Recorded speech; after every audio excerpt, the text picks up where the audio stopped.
ان پہ جرمانہ بھی ہوا اس کے درخواست کے اوپر اور غالباً وہ درخواست ریجیکٹ بھی ہوگی. لیکن سر آپ کے خیال میں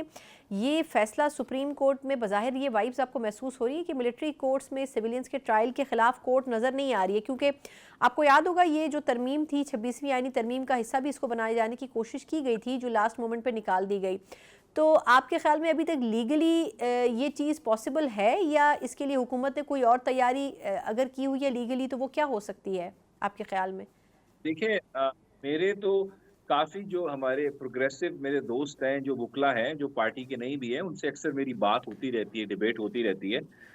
وہ تو بڑے شاید ڈائی ہارڈ آپٹیمسٹ ہوں پاکستان کے لیکن میں بھی بڑا آپٹیمسٹ ہوں. لیکن جو یہ کانسٹیٹیوشنل بینچ ہے ہمارا جو یہ ملٹری کورٹس کا کیس بھی سن رہا ہے اور باقی کیسز بھی سن رہا ہے جس طرح یہ بنا ہے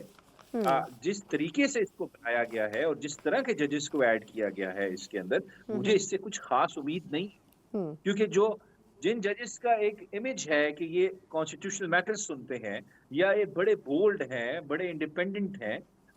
وہ تو کانسٹیٹیوشنل بینچ میں مجھے نظر ہی نہیں آ رہے جن کو دنیا جانتی ہے کہ یہ بڑے شاندار ججمنٹس پاس کرتے ہیں ان کو یونیورسٹیز میں کوٹ کیا جاتا ہے وہ اس کا حصہ ہی نہیں ہے. سو اس کی جو کمپوزیشن ہے وہی ڈٹرمن کی ہے. تو میں کیسے ایکسپیکٹ کر سکتا ہوں کہ یہ ملٹری کورٹس کے کیس میں میرے حق میں فیصلہ دیں گے یا یہ ایسا فیصلہ دیں گے جو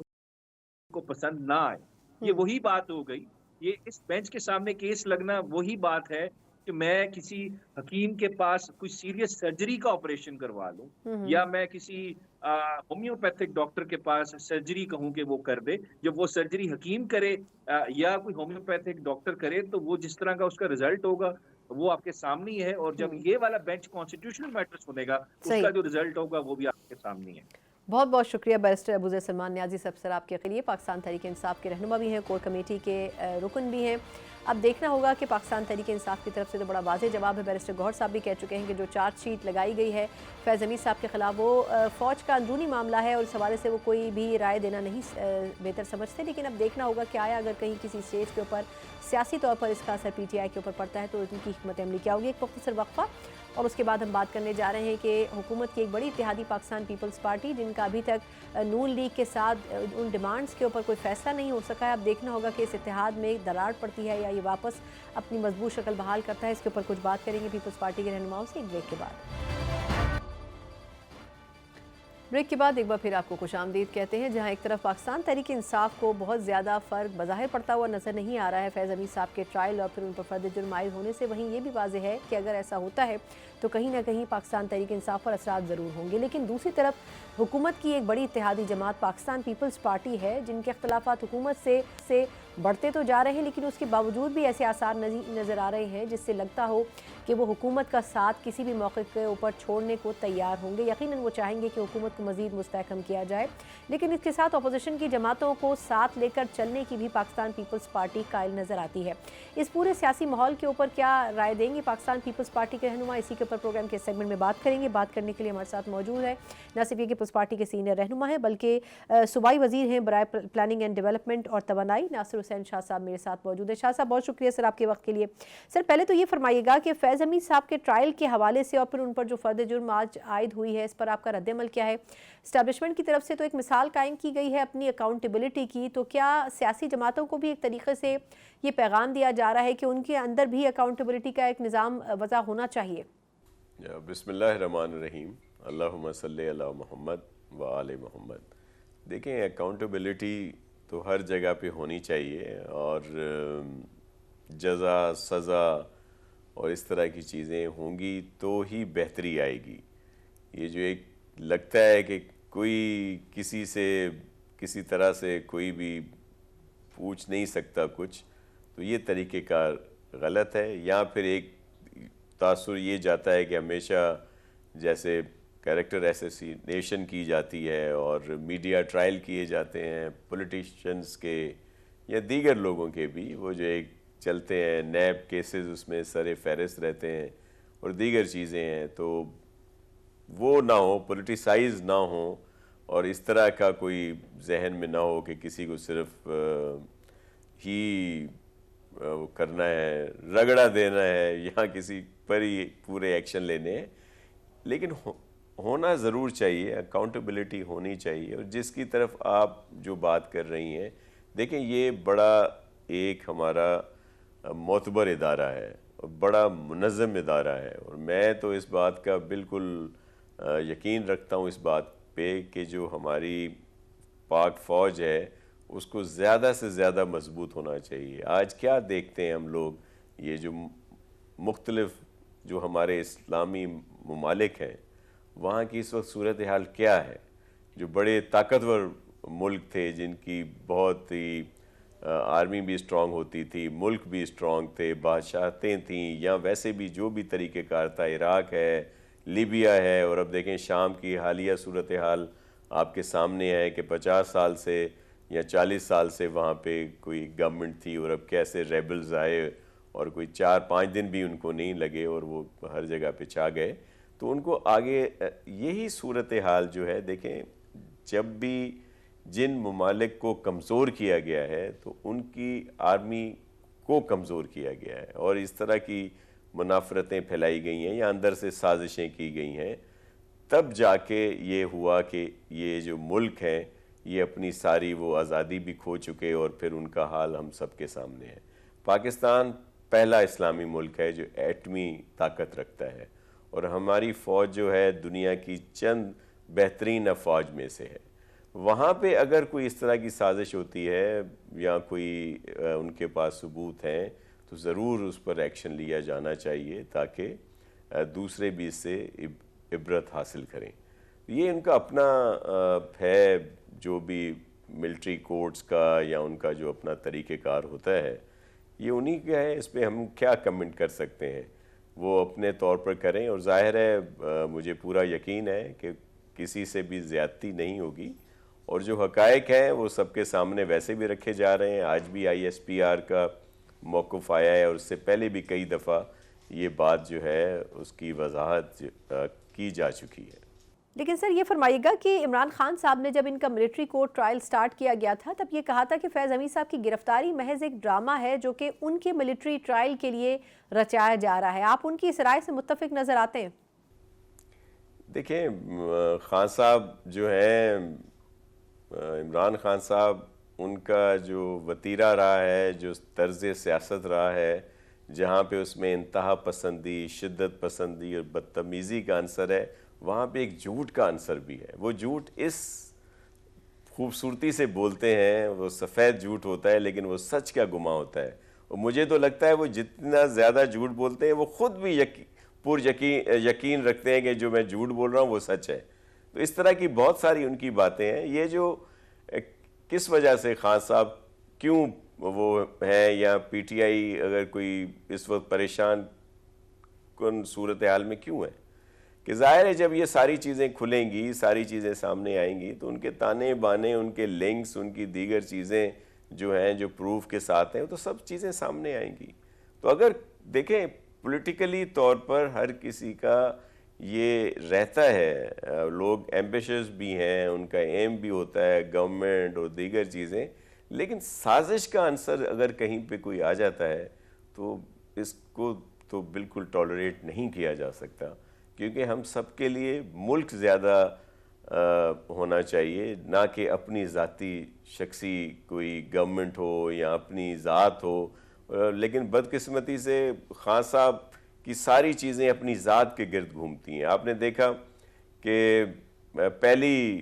پولیٹیکل گورنمنٹ ہے جو نو کانفیڈنس کے ذریعے گئی، اور جس طرح خان صاحب کو لایا گیا تھا وہ بھی سب کے علم میں ہے کہ RTS کے ذریعے 2018 میں جس طرح لایا گیا، دیگر پولیٹیکل پارٹیز کو جس طرح کئیوں کو نااہل قرار دے دیا گیا، کئیوں کو جیلوں میں ڈالا گیا تھا، نہ صرف پیپلز پارٹی بلکہ PMLN والوں کا بھی آپ کے سامنے ہے۔ میاں صاحب کو بیٹے سے تنخواہ نہ لینے پہ نااہل قرار دے دیا گیا، ہمارے بہت سارے جو سیاسی رہنما تھے ان کو نااہل قرار دے دیا گیا، جیلوں میں ڈالا گیا، شرجیل نے جیل سے الیکشن جیتا، اسی طرح اور بہت سارے تھے جو ملک سے باہر یا لوگوں کے فارم ریجیکٹ کر دیے گئے، اور لیکن اس کے باوجود ان کو سمپل میجورٹی نہ ملی۔ حالانکہ RTS کے رزلٹ جو ہیں صبح کو 4 بجے 2 دن کے بعد بھی آ رہے تھے، اور تب بھی یہ ساری چیزیں تھیں۔ پھر ان کو مکمل سپورٹ کی گئی. یہ بڑا ابھی الزام لگاتے رہتے ہیں, میں سنتا رہتا ہوں, لیکن کم از کم اس وقت نیشنل اسمبلی میں کسی کرنل کا آفس نہیں ہے. اس وقت تو آفیشلی ایک کرنل صاحب وہاں بیٹھتے تھے جو صرف کورم پورا کرایا کرتے تھے تاکہ اجلاس چل سکے. وہ بل تو پاس میں تو بہت کچھ ہوتا تھا جو پاس کرانے ہوتے تھے, لیکن صرف اجلاس کا کورم پورا کرنے کے لیے وہ کرنل صاحب وہاں بیٹھا کرتے تھے. کم از کم آج کل ان کی تو کوئی وہاں پہ آفس نہیں ہے نا. یہ پولیٹیکل لوگ ہیں, جس طرح بھی اپنا کام کر رہے ہیں, ایشوز ہیں اپنی جگہ پہ, لیکن یہ بہتر ہوں گے. تو میں آ رہا تھا خان صاحب کی ذاتی بات پہ, تو جب انہوں نے دیکھا کہ میں نہیں رہ رہی میری گورنمنٹ, تو انہوں نے, آپ کو یاد ہوگا کہ ڈپٹی اسپیکر سے غیر آئینی رولنگ دلائی,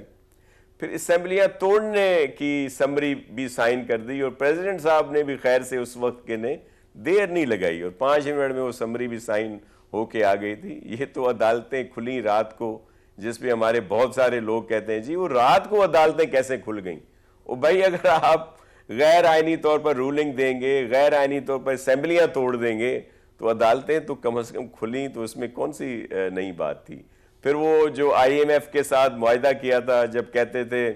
کہ خودکشی کر لوں گا, IMF کے پاس نہیں جاؤں گا, جب گئے تو اتنا سخت معاہدہ ہوا, اور جاتے جاتے اس پہ بھی بریچ کر کے گئے. آج تک ہم سب بھگت رہے ہیں اسی معاہدے کو, اور اس کا جو بریچ ہوا, اور پھر سخت شرائط لگا دی گئیں. پھر وہ کہتے تھے کہ جی بہت کچھ ہوا ہے, ڈیٹیل میں کیا جاؤں. پھر وہ اچھی بلی اسمبلیاں چل رہی تھیں پنجاب اور KP کی, وہ توڑ دی گئیں. تو صرف شخص کے اوپر ابھی کیا NRO چاہیے, انہوں نے باہر آنا ہے. یہ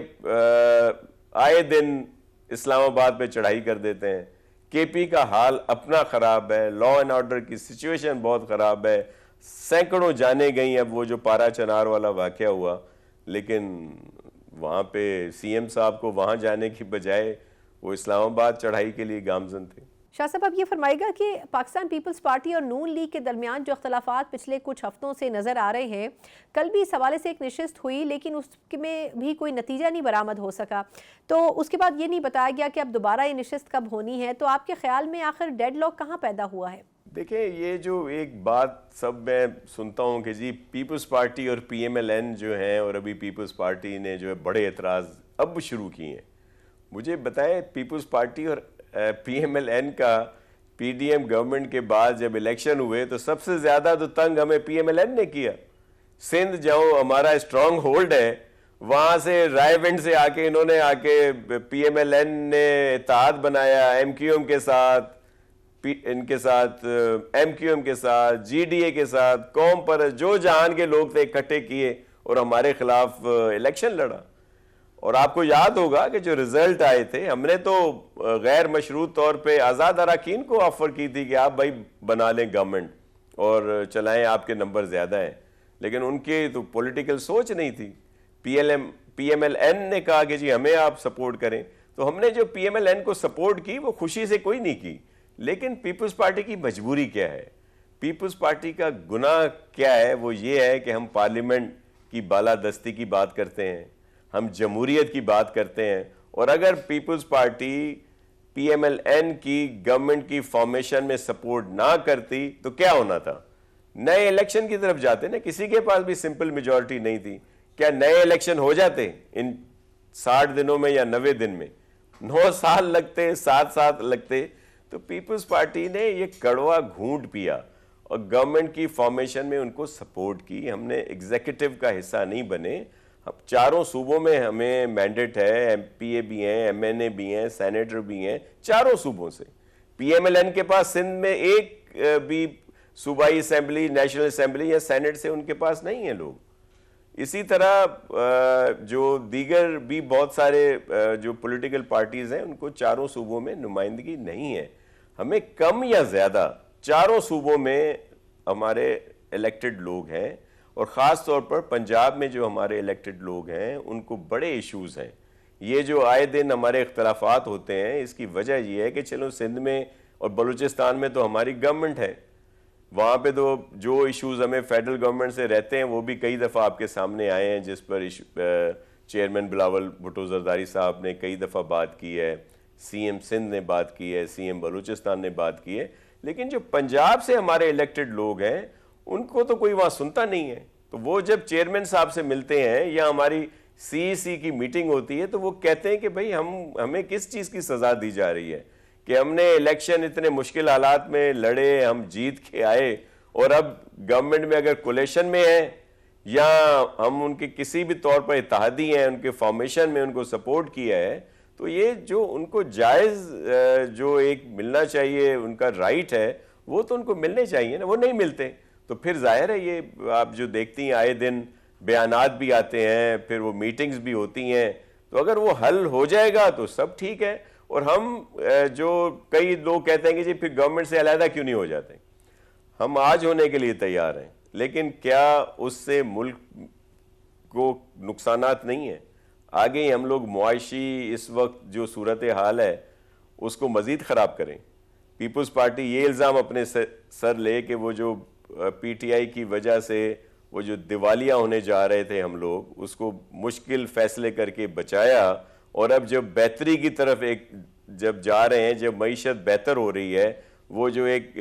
شرح تھی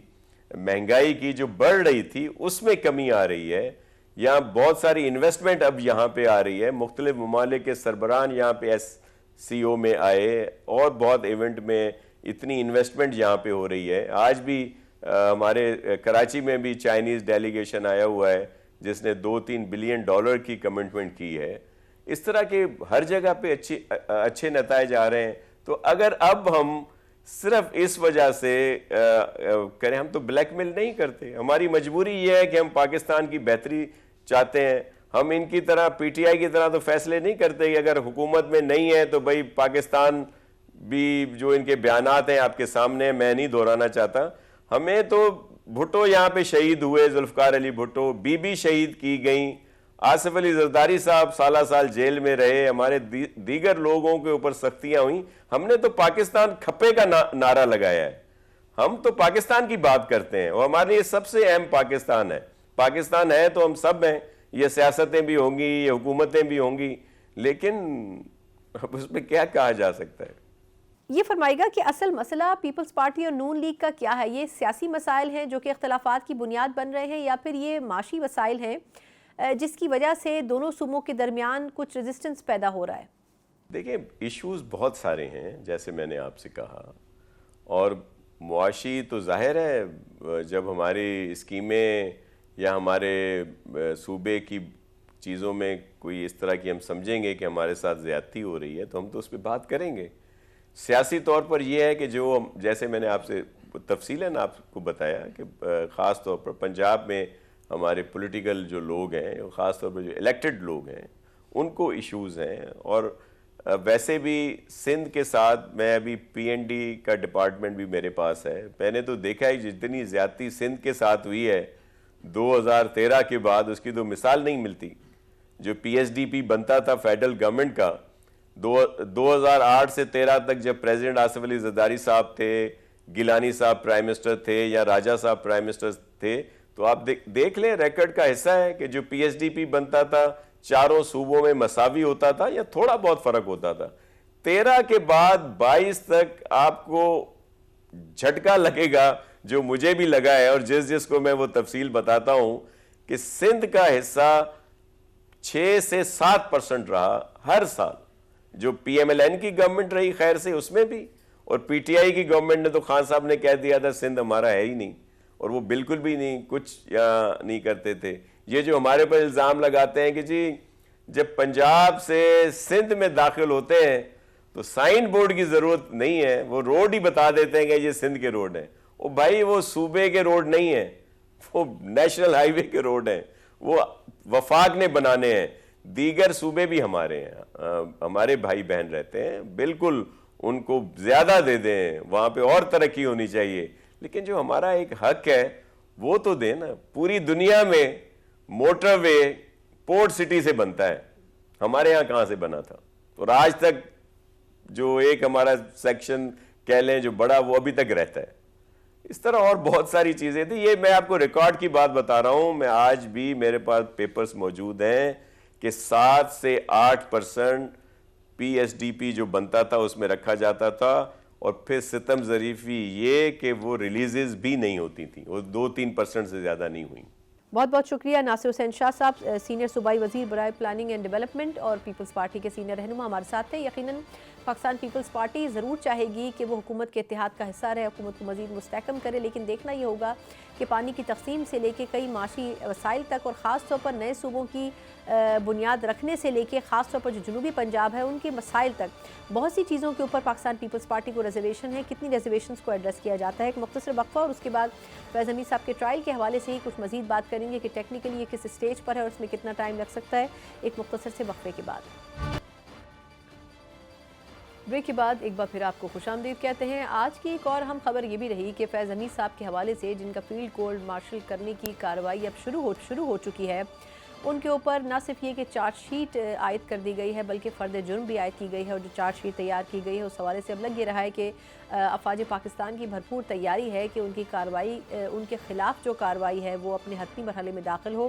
لیکن اب دیکھنا ہوگا کہ آیا اس میں کتنا وقت لگتا ہے، لیکن یقیناً یہ ایک ایسا ٹیسٹ کیس ہے جو خود افواج پاکستان کے لیے بھی بڑا مشکل ثابت ہوگا، لیکن ایک ایسی مثال ضرور قائم ہوگی جس سے یہ پتہ چل سکے گا کہ ایک ٹرانسپیرنسی کا عمل خود اداروں کے اندر بھی موجود ہے، اور یقیناً جو اداروں کے علاوہ دوسرے سٹیک ہولڈرز ہیں ان کے لیے بھی ایک مثال قائم ہوگی۔ لیکن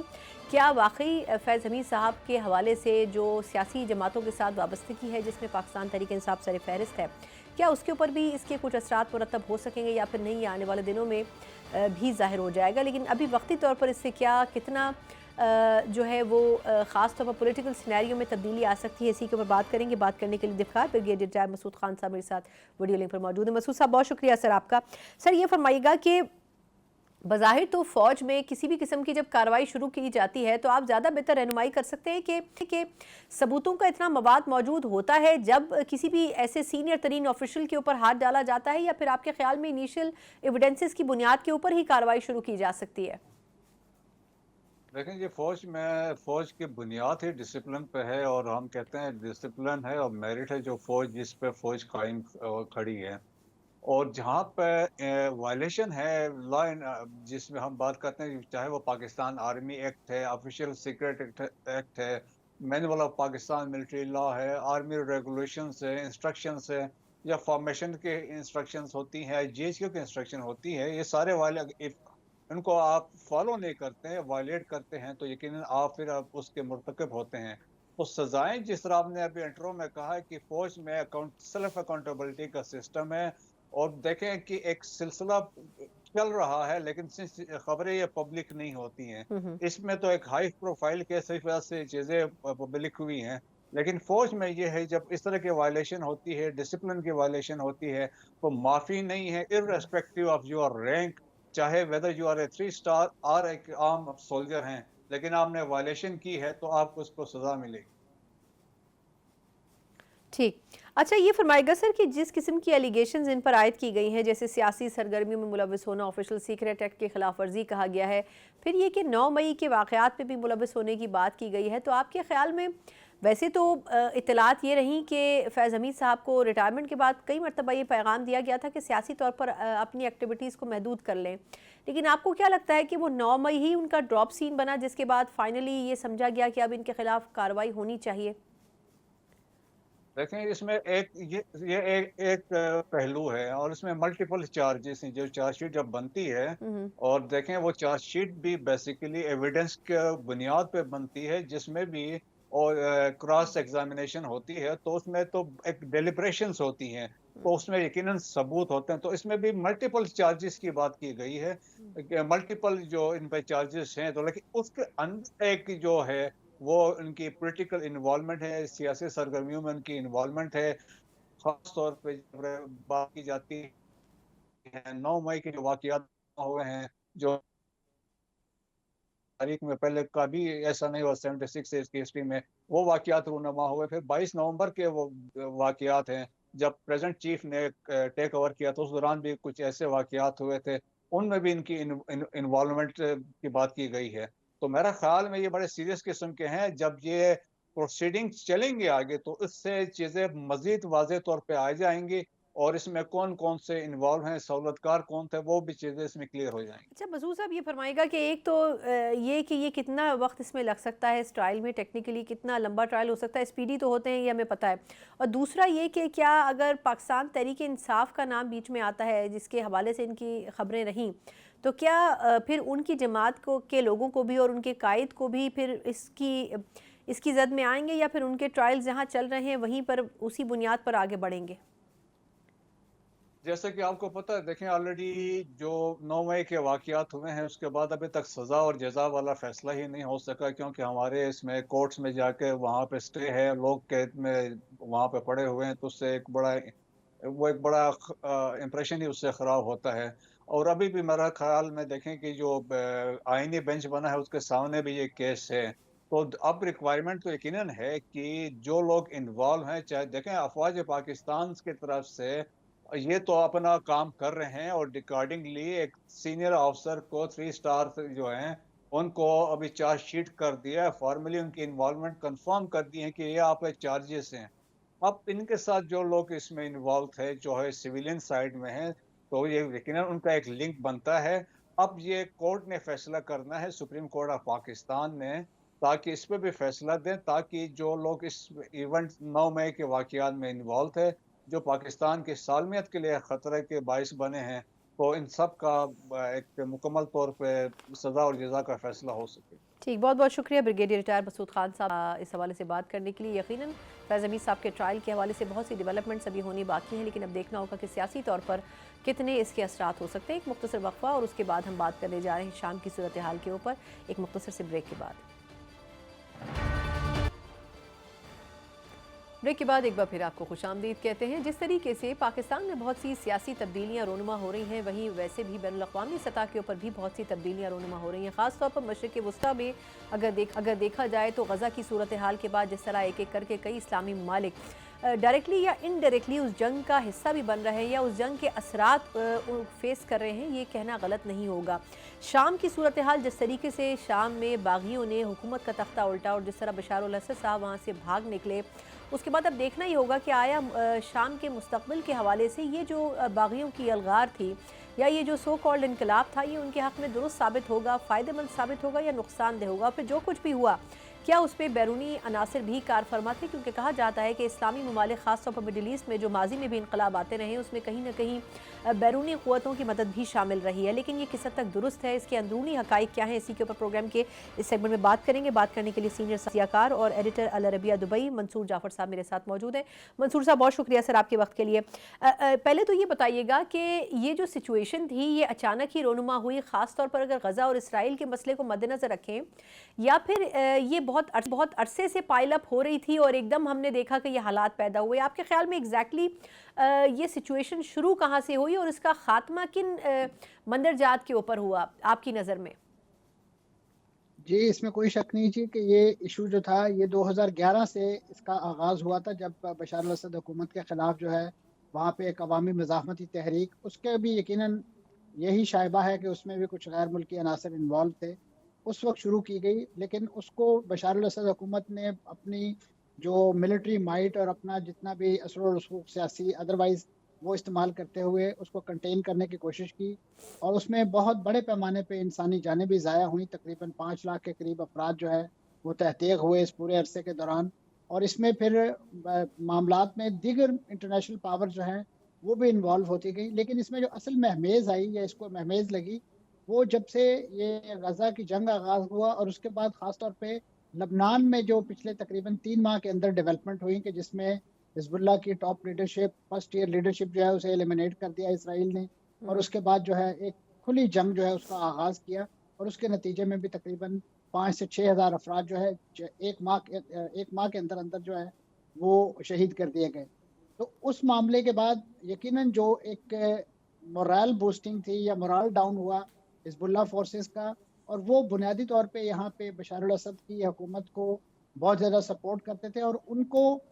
یقیناً ایران جو ہے وہ کھلے عام سپورٹ کرتا ہے حزب اللہ کو، اور ایک لاجسٹک روٹ یہاں سے اسلحہ سپلائی کا بیروت تک جو ہے وہ انشور تھا، اور اسی کے ذریعے یہ سارا اسلحہ گولہ بارود جو ہے وہ بیروت تک جاتا تھا، اور پھر حزب اللہ کے جنگجو جو ہیں وہ اسے اپنے مقاصد کے لیے استعمال کرتے تھے۔ تو اس پورے واقعے کے اس کے ساتھ ساتھ ایران پر جس انداز سے امریکہ نے حملے کیا اور اس کے نتیجے میں وہاں پہ حماس کی لیڈرشپ کو نشانہ بنایا اور پھر شام کے اندر جو ایران کے سفارت خانے کو نشانہ بنایا، تو یہ وہ تمام اشارے تھے کہ جس میں ایک تیاری ملتی ہے اسرائیل کی طرف سے اور عالمی طاقتوں کی طرف سے کہ وہ اس ریزسٹنس کا جو ایکسس ہے، جسے امریکہ ایکسس آف ایول کہتا ہے، اس کے درپے ہیں اور اسے ختم کرنا چاہتے ہیں۔ بشار الاسد کی حکومت یقیناً ایک بیس کیمپ کے طور پہ یہاں پہ یا شام ایک بیس کیمپ کے طور پہ کام کر رہا تھا، اور اس حوالے سے جو ان کے ہاں ایک ریزسٹنس عوامی جاری تھی وہ بھی کنٹین کرنے میں یقیناً ان تمام پاورز کا بڑا ہاتھ تھا۔ لیکن جو آخری میں سمجھتا ہوں جو چرکا لگا ہے یا جو ایک فاسٹ پیس ڈیولپمنٹ شروع ہوئی کہ جس نے 10 دن کے اندر اندر سقوط دمشق کا سانحہ جو ہے یا واقعہ جو ہے وہ رونما کرنے میں مدد دی، وہ ترکیے کی طرف سے میں سمجھتا ہوں یہ ایک جسے اب تحریر الشام تنظیم نامی ایک گروپ یا اس میں بہت سارے اسپلنٹر گروپس شامل ہیں، ان کو جب ایک بہت بڑے پیمانے پہ گو ہیڈ کا اشارہ ملا تو انہوں نے جس تیز رفتاری کے ساتھ پیش قدمی کرتے ہوئے شام کے تمام بڑے شہر 4-5 بڑے شہر جو M5 شاہراہ پر واقع تھے ان پر قبضہ کر لیا، اور اس کا منطقی انجام جو ہے وہ دمشق کے سقوط کی صورت میں ہمارے سامنے اچھا منصور صاحب یہ بتائے گا کہ چلیں یہ سب کچھ تو ہو گیا، لیکن اب اگلے مرحلے پہ ایک تو مجھے یہ بھی تھوڑی سی وضاحت کیجیے گا کہ غزہ اور اسرائیل کی جو سچویشن تھی اس میں بشار الاسد صاحب کی حکومت کی پالیسی کیا تھی، اور کیا اس کے اوپر تنقید یا پذیرائی کیا ان کو عوام میں حاصل تھی؟ اور دوسرا یہ کہ یہ جو اب رول چینج ہو رہا ہے تو آپ کے خیال میں یہ جو باغیوں کا ایک نیا سیٹ اپ آئے گا یہ کیا حکومت بنانے میں خود اپنا کردار ادا کرے گا یا پھر یہ سیاسی جو جماعتیں ہیں انہی کو آگے لے کے آئے گا؟ جہاں تک تو بشار الاسد صاحب کا تعلق ہے تو بشار الاسد صاحب ایک حادثے کے نتیجے میں جو ہے اس ملک کے مسند اقتدار پر فائز ہوئے تھے۔ ان کے والد جب سن 2000 میں ان کا انتقال ہوا تو اس کے بعد ایک ویکیوم پیدا ہو گیا تھا، تو ان کو یہ بیسیکلی آئی سرجن ہیں اور پیشے کے اعتبار سے ڈاکٹر ہیں، یہ فرانس میں زیر تعلیم تھے اور وہاں پریکٹس کرتے تھے، اور ان کو پھر یہاں بلایا گیا اور یہ 34 برس کی عمر میں ان کو ملک کا صدر بنایا گیا، جبکہ دستور کے مطابق 40 سال سے کم عمر کا بندہ صدر نہیں بن سکتا، اور اس کے لیے قانون سازی بھی اسپیشلی کی گئی تھی۔ جی جی تو اس کے بعد ظاہر ہے ان کا ایک یہ توقع کی جا رہی تھی شامی عوام کی طرف سے کہ ایک نوجوان ہیں اور اپنے والد، یقیناً ان کے والد بھی اپنی اسی نوعیت کی سخت گیر سیاست کی وجہ سے کافی زیادہ بدنام تھے، اور انہوں نے بھی اپنے سیاسی مخالفین کو کچلنے کے لیے حما شہر پر جو ہے 28 دن تک جو ہے ایک آتش و آہن کی بارش کی، جس کے نتیجے میں 44,000 لوگ ایک ماہ کے اندر انہوں نے قتل کر دیے۔ تو اور یہ ان کی آمد کے بعد ایک توقع تھی کہ شاید یہ ایک سافٹ کارنر رکھیں، عوام کے جو جمہوری اور ان کے انسانی حقوق ہیں اس کا احترام کریں، لیکن انہوں نے بھی ایک نئے آمر کا روپ اختیار کر کے شد و مد کے ساتھ جو ہے اپنے عوام کے جو سول رائٹس ہیں، خاص طور پہ ان کے جمہوری حقوق، ان کو غصب کرتے گئے، اور وہاں پہ الیکشن کے حوالے سے جب بھی کوئی وقت آیا تو اس کو انہوں نے ٹالتے رہے، اور اب بھی یہ جو تنازع کھڑا ہوا ہے اور اس کے حوالے سے جو سولوشن پیش کیے جا رہے ہیں وہ یہی کیے جا رہے تھے کہ آپ ملک کا دستور ری رائٹ کر لیجئے، آپ الیکشن کروا دیجئے، ممکن ہے آپ ہی منتخب ہو جائیں، ہم آپ کو تسلیم کر لیں گے، لیکن کیونکہ انہیں اپنی جو پذیرائی ہے اس کا یقین نہیں تھا، اور خاص طور پہ جی بالکل صحیح، یعنی کہ اسی ان کو وجہ سے صورتحال کا اندازہ تھا۔ اچھا نہیں، میں معذرت چاہوں گی اس پہ تھوڑا سا وضاحت کیجیے گا کہ اب یہ جو جب اسرائیل کا تنازع، کیونکہ لوگ اس کو کنیکٹ یہی کر رہے ہیں کہ یہ جو یمن میں صورتحال ہے یا مصر کی اگر کوئی اپس اینڈ ڈاؤنز ہو رہے ہیں، یہ اوور آل یہ ساری چیزیں کنیکٹڈ ہیں جو غزہ میں انویژن ہے اسرائیلی اس کی وجہ سے ہیں، تو آپ کے خیال میں اس کے اوپر کیا پالیسی رہی شام کی بھی؟ یقیناً جی اس کا ایک بڑا اثر ہے، خاص طور پہ یہ جو مشرق وسطیٰ کے اندر ایک طویل جنگ جو ہے غزہ کے اندر اور اس کے ساتھ لبنان میں جو سائملٹینیسلی جاری تھی، اس کا ایک بہت بڑا اثر ہوا ہے اس پورے، اور اس کو میں سمجھتا ہوں امریکہ نے اور اسرائیل نے اور دیگر پلانرز جو اس خطے میں ایک گریٹر مڈل ایسٹ کے پلان کے حوالے سے کام کر رہے ہیں، انہوں نے اپنے لیے بڑا سازگار جانا کہ اب یہ موقع ہے کہ اس علاقے میں جتنا بھی ریزسٹنس کا پروجیکٹ ہے اس کو ایک کے بعد دوسرے کو، دوسرے کے بعد تیسرے کو ہٹ کیا جائے۔ اگر آپ ایک سیکوینس دیکھیں تو غزہ میں مزاحمت کو دبانے کے نتیجے میں آپ حزب اللہ کی طرف گئے ہیں، اور حزب اللہ کو دبانے کے بعد آپ نے شام کو اپنا جو ہے اگلا ٹارگٹ قرار دیا، اور شام کے بعد یقیناً وہ ایران کو جو ہے اپنے ہدف پہ رکھنا چاہتے ہیں، اور اس کے ساتھ میں سمجھتا ہوں ایک جو کی پلیئر اس پورے گیم کے اندر روس کی شکل میں دیکھنے کو مل رہا تھا. روس بھی اپنے اتحادی بشار الاسد کی مدد اس لیے نہ کر سکا کہ وہ یوکرین کی جنگ میں جو ہے بری طرح الجھا ہوا تھا. اس کے ریسورسز، اس کے ملٹری جو ہے وہاں پہ انوالو تھی، اور یہاں پہ انہوں نے جس انداز سے جو ایک آخری وقت میں مدد کی ضرورت تھی وہ صرف اور صرف فضائی حملوں کی حد تک محدود رہی. یہی وجہ ہے کہ جو مزاحمت کار جو ابھی باغی جنہیں کہا جاتا ہے، انقلابی کہا جاتا ہے، وہ بہت برق رفتاری کے ساتھ جو ہے وہ اس پورے پروسیس کے ذریعے دمشق تک پہنچ گئے. تو اس وقت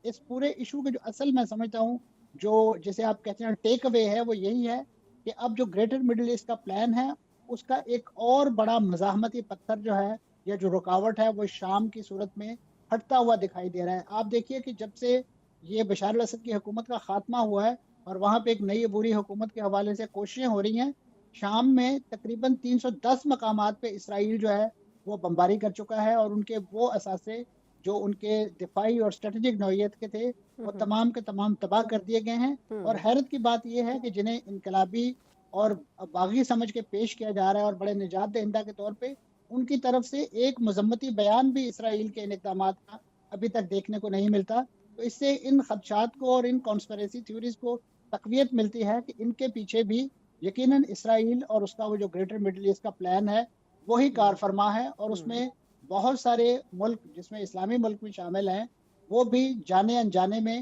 اس پوری جو آگ ہے اس کے علاوہ کو دہکانے میں جو ہے وہ دامے درہمے سخمے قدمے جو ہے وہ اس میں شریک دکھائی دیتے ہیں. درست فرما رہے ہیں. بہت بہت شکریہ منصور جعفر صاحب سر آپ کے قیمتی وقت کے لیے. انتظار انداز میں اس وقت جو سچویشن ہے ایڈیٹر العربیہ دبئی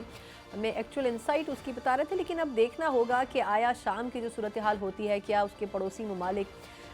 جو جس طرح انہوں نے بھی حوالہ دیا، چاہے لبنان کی صورتحال ہو، چاہے عراق ہو، یا پھر اگلا نشانہ ایران ہو، کیا اسرائیل اور امریکہ کے گٹھ جوڑ سے وہ ممالک بھی اس کے حوالے سے اثر انداز ہو سکتے ہیں یا پھر نہیں؟ یقیناً اسلامی برادری کو اس حوالے سے کچھ نہ کچھ تو سوچنا ہی ہوگا. اسی نوٹ کے ساتھ پروگرام کے وقت ختم ہوتا ہے. مجھے اجازت دیجیے. اللہ حافظ.